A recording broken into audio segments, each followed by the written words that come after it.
Welcome to Gamechangers live from Miami, Florida. My name is Sergio TIGERA. I'm your host. And each and every week, we bring you someone who has been a game changer in their field and who's touched the lives of thousands to get their perspective on their journey, their mindset, their struggles and successes so that we can inspire you on your journey. So let's get started right now. Hi, everyone, and welcome back to another episode of Gamechangers Live. We're coming to you from our home studio at FIU's College of Communications. Make sure to check them out at CARTA at FIU. And we are so thankful for your viewership, your listenership.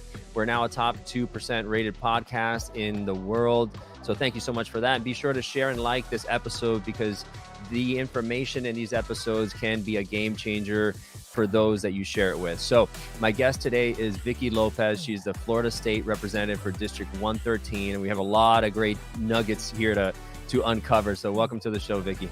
Thank you so much, Sergio. I'm really very much excited to be with you today.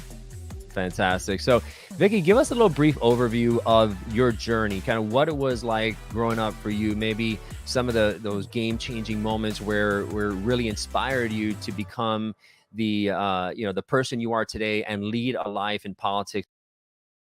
So, I think I can always look back on my childhood. I was born in Tampa and grew up in Fort Myers. And I remember so clearly the messaging that I got from my, grandfather and my parents. That they were originally from Spain, the northern part of Spain, Asturias.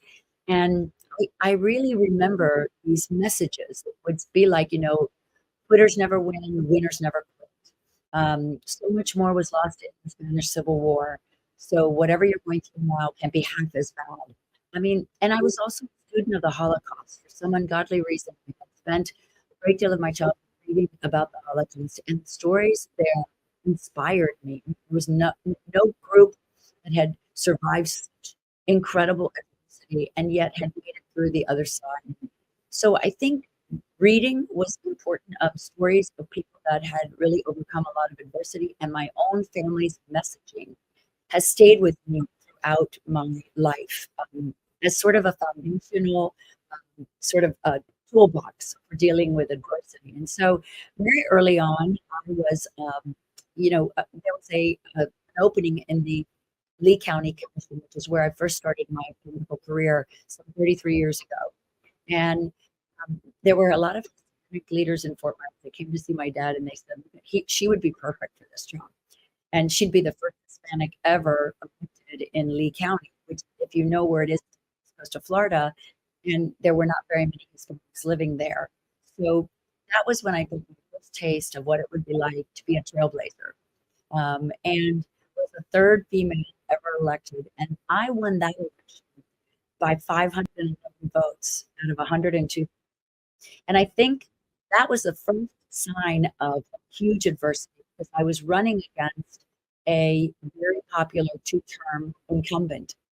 And he actually went to bed that night declaring victory. And he woke up in the morning to learn that I had won. And I think that was the beginning of always being sort of the underdog who wins. And so that played itself out, believe it or not, in this last election.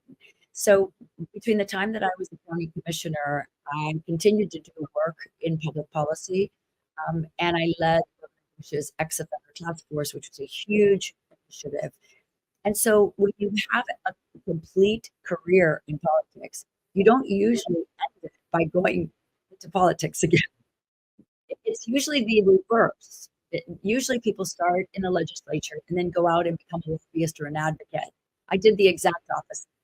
So that was also being a trailblazer, because I come to the Florida House now with a vast amount of experience that none of my other colleagues have, which gives me an advantage. But that's when you get there. The trail of getting there was not so easy. And I think looking at how I began this notion, I was actually encouraged to run. This was never going to be part of my plan, my career plan, ever. But I am on the board of the Greater Miami Chamber of Commerce, and at the time there was some people associated with the chamber that said, you would be great as a senator. There was a seat open because Senator Annette Tadeo had vacated her seat to run for governor. And so I filed that. But as the universe would have it, that was not meant for me, because leadership in the Senate decided that someone else should have that. So again, I was the underdog, right? I had to make a decision. They were not going to support me in the Senate, and there was only one seat in my district, and that was District 113, and that was a heavily Democrat seat. And everyone said, "You can't win," just like they told me in 1990, "You can't win this seat." I decided that that sounded like noise. I was not going to listen to anything else except my own instincts, and they've never proven me wrong. And so I decided to do it again, if you will, like just to embark on a campaign that everyone thought was not possible, but I thought if I set my mind to this, I can do it. And it was hard to raise money because it was an open seat, and most people thought a Democrat would win it because the Democrats had had that seat for 16 years. So there was no reason to believe that someone like me could come in and actually win. But I so District 113, yeah, it is, but it also has, so it's a what we call a D+6 seat at the time, which means there's 6% more Democrats registered than there are Republicans. So it's considered a seat for that reason. But what no one was seeing was that 40% of the voters are no party affiliated, which meant there was that group of people was practically as much as the other two parties. And so I began to think, could they be like me? Could they have they left the parties because they're either too far right or too far left? And I've been a moderate Republican all my life, and so I was considered sort of in the center right. And so I decided that both Hispanic Democrats over the age of 70 and all the MPAs might be more receptive to my message, believe it or not. And because the district is almost 75% Hispanic, I think my sense of being able to connect with people. I mean, I walked and knocked on thousands of doors. I was in the community, but I genuinely care about people and what happens to them. And I think it was such a vast conflict between me and my Democratic opponent that I was able to really skew most of the Republicans, obviously, some Democrats, and then the vast majority of MPAs to win. And this time I won by 825 votes. So in both cases in my life, I have been behind the eight ball as the underdog, and I have trusted myself before I've trusted anybody else. And it wasn't easy. Trust me. I mean, if you've gone through any kind of adversity, you have really good days and bad days. So I would be lying if I told you that I didn't have any bad days. There were moments where I thought, "Is this even possible?" And I think the story behind that was how hard I worked to earn this seat. I mean, I was working 7 days a week, and I would not let anything take me off my focus of this is my seat. And I actually, interestingly enough, began to manifest it in my own mind, even before it happened. I could see myself there. I could see myself working on issues. I would envision myself sitting in the chamber and picking up my microphone and presenting a bill. And I think that helped me see the possibilities that were before me, right? So instead of focusing on the negative, I would actually focus on myself already there, which was most people didn't understand it, but I was actually manifesting reality, speaking into existence. Exactly. Yeah. The visualization component, as we know, is tremendously important in anything that we do, is having that clear vision of what you want. And, when you run for a local seat or your state seat, you really put yourself out there, and you put yourself out there, you get open to being, to criticism, to your opponents bashing you. How or what kind of mentality or what kind of goals did you have that you said, okay, I'm willing to take that heat because what I'm doing is so important that it's worth it, right? So, Because it doesn't, not it's everybody is true. willing to go through that. Well, no, because remember that your life is an open book. Once you decide to run for office, it's it's a free for all, and you have to be prepared because no one has a perfect life. Um, and there are things that we've all done that we clearly wouldn't want the whole world to know, but you have to have enough strength of character to know that no matter what they say about you, you can overcome that by pressing the flesh with more and more people so they get to know who you really are. Because you're try to skew it all. They'll try to make you look like a bad person. They'll try to make you look like you're not qualified. And I think that not responding to that, but rather spending more time emphasizing who I really am, emphasizing my position on issues was the difference. It was the game changer Yeah. in this case, right? Because I could have gone on the defense. Instead, I just ignored it. And so when you encounter these challenges, during on your journey, how do you overcome them? Give me some examples of some times that you faced adversity in your life, especially in the political arena, that you were able to thrive afterwards. I think if you don't have any faith, I mean, I always tell people, I have a very strong faith. And I just had to know that if this position was for me, then it was going to be for me. And there was no force in the universe that could take it from me. So I've always felt like that about everything that I do. I do my best. And if I don't win, it's okay. Because that means that there's another plan for me. And that this was really set up. I set up experiences in my life to learn from them, right? How do I better myself? How do I use this experience, in the future to ensure that maybe I have a bigger impact with whatever it is that I'm doing. So you can't be married to something, so much so that if it doesn't happen, that you'll be destroyed. I mean, I think thinking about it in ways of, okay, I'm going to leave it all on the field, but at the end of the day, if it's for me, it's for me because I'll have done everything that I could, and the rest is up to God in my book, right? So I think that helps me in adversity, even today. Right? I mean, when things are going tough in the legislature, your bill isn't being heard, you think, oh my God, I got to have this done. There's a moment where I then just release it because I think we can get very married to things or the outcomes of things. And I think the way I deal with adversity is I pray, I meditate, and I let it go. And I let things unfold naturally because I find that when if we get too involved in it, sometimes we can ruin it. By our own, I said, left to our own devices. For goodness, we could really ruin something that really needs a little bit of space to grow, a little bit of space to unfold while we're still working it, right? Yeah, I'm a big believer that life happens for us and things happen for a reason, and we don't always see the gold in there. At times, it seems like the world is caving in on us, right? And we all face different levels of adversity and different things that happen in our lives.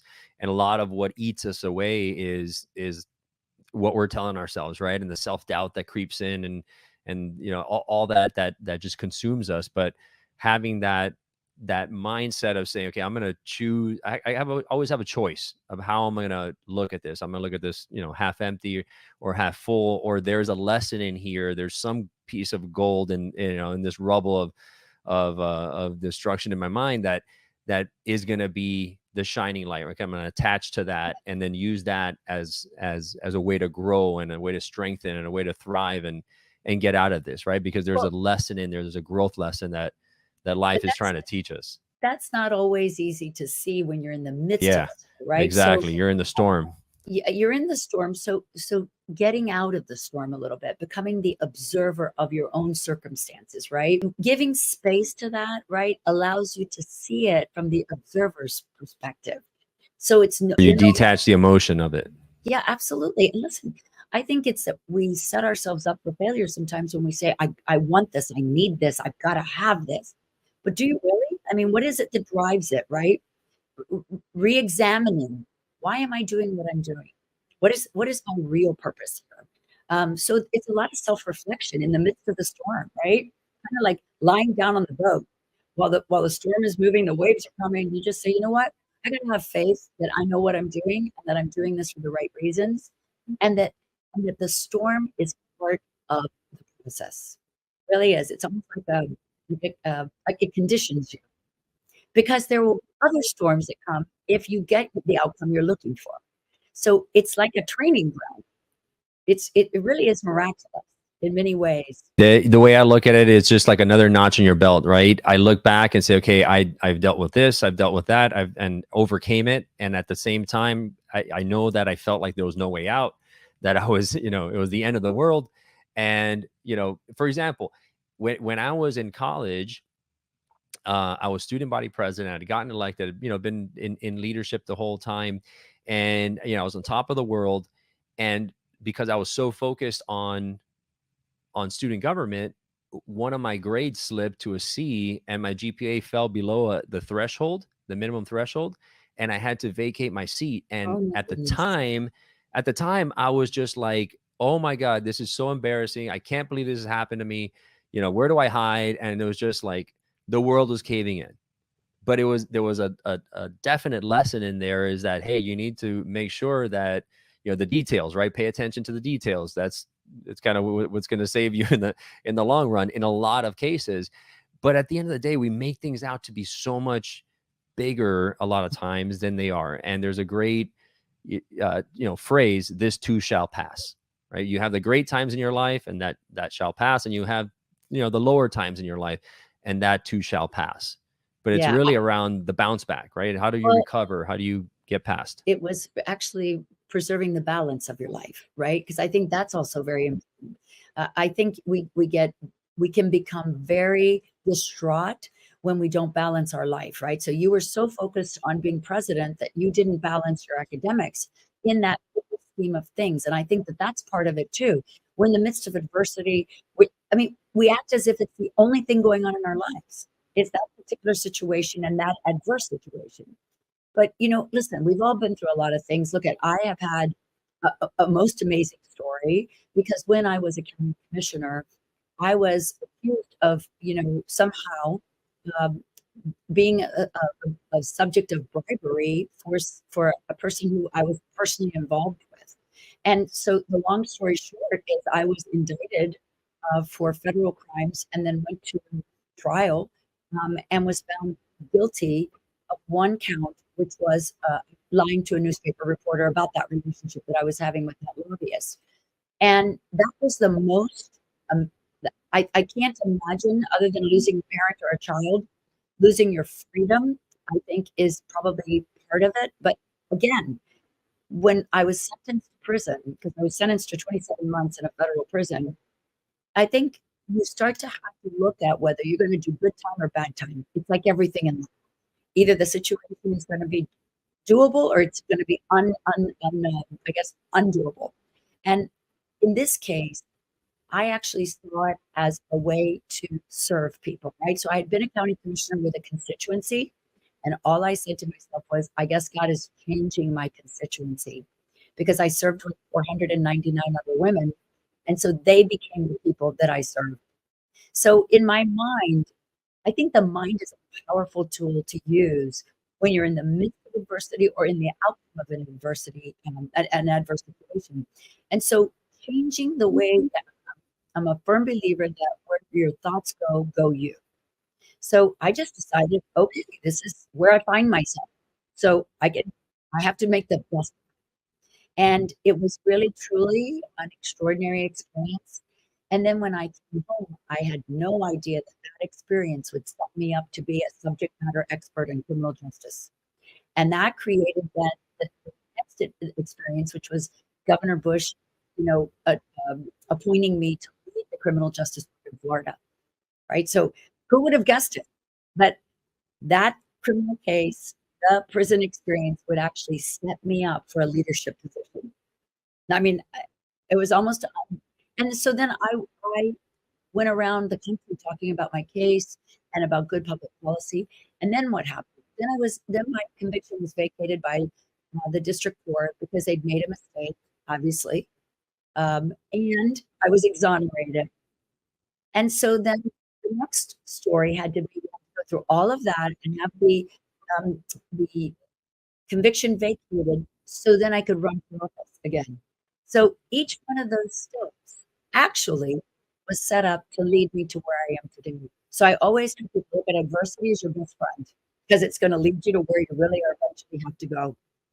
Yeah, they say the night is darkest before the dawn, and you Truly. never right, you never know what the lesson is, but you know that hey, perhaps there was a great saying. I think Tom Brady told a story, but essentially saying that whatever happens to you is never positive or negative. It's you won't know until later on down the road when you look back and you say, "Wow, that was actually one of the best things that could have happened to me." Although it was difficult, it was very trying, but it tested me, right? Like life tests you to start for a reason, right? Because there's something else coming that they're preparing you for, something greater. And at the time, like you said, you're in the storm. All you can I see had is the no idea. storm, and you're just like, please make it stop. Get me out of here. But like you said, okay, these are the cards I'm dealt, and you were incorrectly convicted. That's insane. I don't know what must have been going through your mind when they gave the verdict, and you're like, this cannot be happening to me. This is like a nightmare. Yes, but you go into disbelief, obviously, because you're in shock. But then, again, I used the example of people in the concentration camps, right? My circumstances in federal prison were nothing compared to what those people had gone through, and particularly, right? So I could I could look back to those stories because remember, how did those stories then somehow play a role some 30, 40 years later? I mean, how crazy is that, right? And yet those inspired me within my own prison experience, right? Because they were also in prison. I can still remember the first night in prison. I was on a top bunk and I happened to have had the exit sign right in front of me. Now, who can sleep with that red sign glaring at your head? And you know what I remembered? Viktor Frankl wrote a book called Man's Search for Meaning, which I have read several times in my lifetime, and I recommend it to everyone. And I remember the story that Victor said that he came from a very wealthy family in Berlin and he had this beautiful bedroom. And then he describes the bedrooms as he moves into the Warsaw Ghetto, as he goes to the concentration camp. And what he said when he arrived at Auschwitz was, so we are 20 men sleeping on a wooden slat bed, and everybody's turning and tossing, and nobody sleeps. And by the third night, everyone's snoring because we can adapt to circumstances. And that's exactly what inspired me in that moment as I was looking at the exit sign that I would, in fact, begin to sleep. And I did.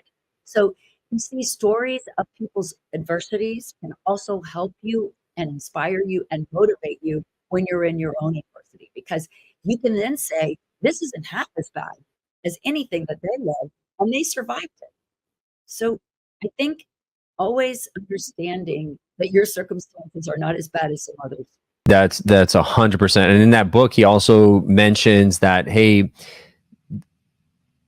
the worst thing that has happened to you is the worst thing that you can imagine, right? Because it's in your world, this is the worst thing that can possibly happen to you, but it's not, the worst thing that can happen to you. But he relates to that. He says, I don't, if you had a bad day at work and you think everything is coming on you, hey, that is, I understand that. You can't compare it to what I'm going through, but it's just as bad for you as it is for me. And so those are all fantastic points. And then so when it comes to, I'm a big believer in leadership and in mindset. And I always think that you need to put on your oxygen mask on first before you can help others. In your point of view now that you've gone down this road, you're in that leadership position, what do you believe are like the essential factors for effective leadership, especially in the realm of politics? I think good leaders actually always encourage good people supporting you, right? So in other words, in my case, I have an incredible legislative aide who's very young, but is one of the most I think one of the most proficient people in the system. And so I'm always wanting to encourage him, to teach him. So because when he is good or better, then I am better, right? So it's never really about me. it's always about the people that can help support me in this process, right? I think a good leader always propels people, young people especially, to do better, to provide them the resources so that they too can begin to see their better self, to really grow in their own career. I also think that working in politics, is very divided.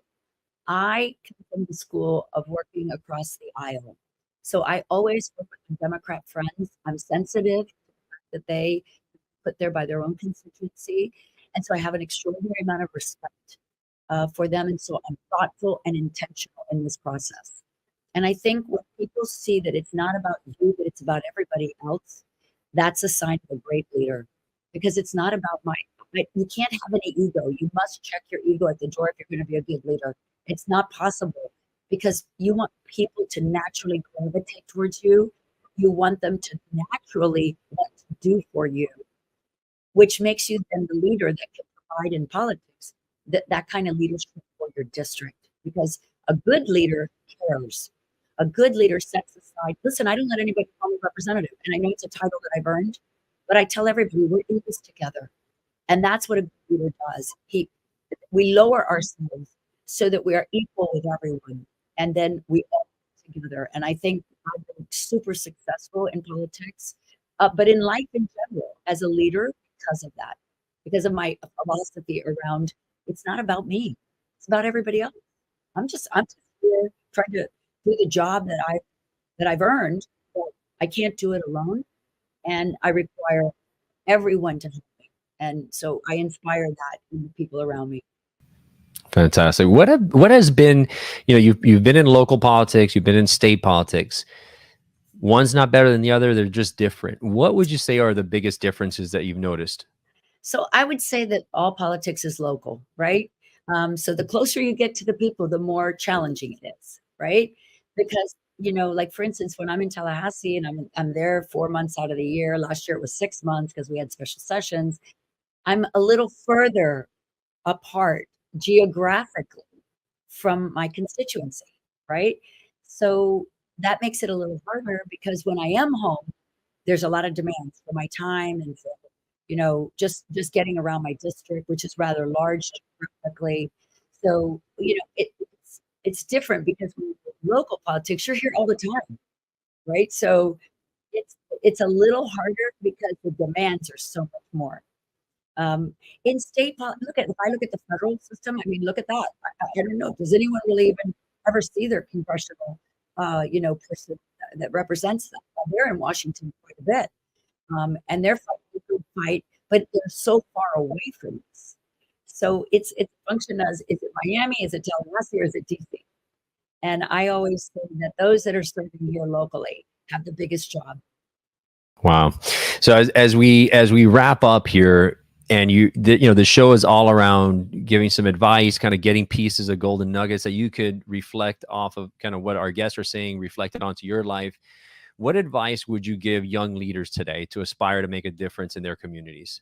So I'd say get involved first. I'm very involved in my community, and was even before I went to run for office.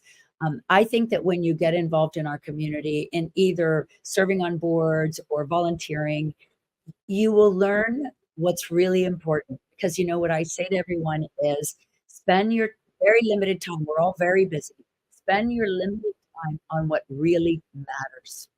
Determine for yourself where your strengths are. Determine for yourself what your purpose is. And oftentimes it is defined in our adversity.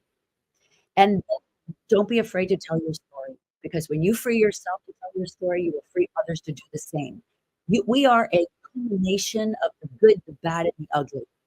And that is what has made us the people that we are. And so don't be afraid to be genuine, authentic with your stories. Be direct with people. Don't try to communicate with people based on what you think they want to hear. Do it based on what you think that you want to share with people. And then you'll be very authentic. People will naturally want to serve under that kind of leadership model. I think that we live in a very inauthentic world. And social media has made young leaders very focused on imagery, graphics. And I say, get in touch with your heart and then speak to people from the heart. I never speech ever, because I'm going to speak to people. I'm going to be knowledgeable about the subject. So I say always work hard, be very, very knowledgeable, try to be a subject matter expert. But when you're talking to either one person or 500, do it from the heart. If you need an outline to make sure that you touch on all the points, but please, for God's sake, do not read us, because you'll lose them in the first 30 seconds. Real leaders know their stuff, and real leaders are passionate, and they're very purposeful and intentional about their communications.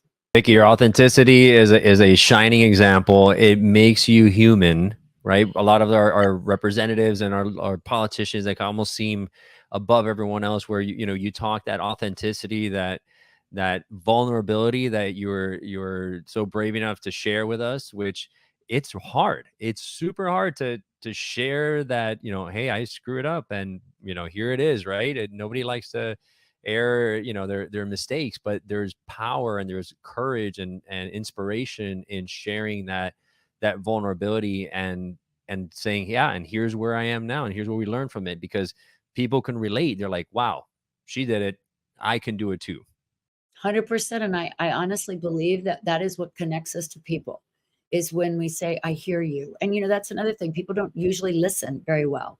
A good leader's listening all the time. They're not worried about what they're going to say. They're worried about what people are telling them, because it's there that you get your next purpose.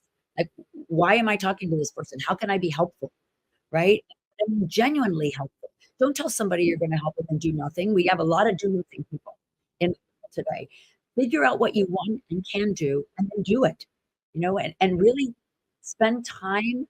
Listen, things take time. It seems like the younger generation of leaders wants everything yesterday. It's a journey. I think the way you said it, Sergio, when we started out, this is a journey of leadership, right? As we move into every phase of that journey, we will see a different type of leadership role for us. It's just really phenomenal. Where I was when I was 30 is not where I'm at today. But I'm a different leader because of the great experiences that I've had.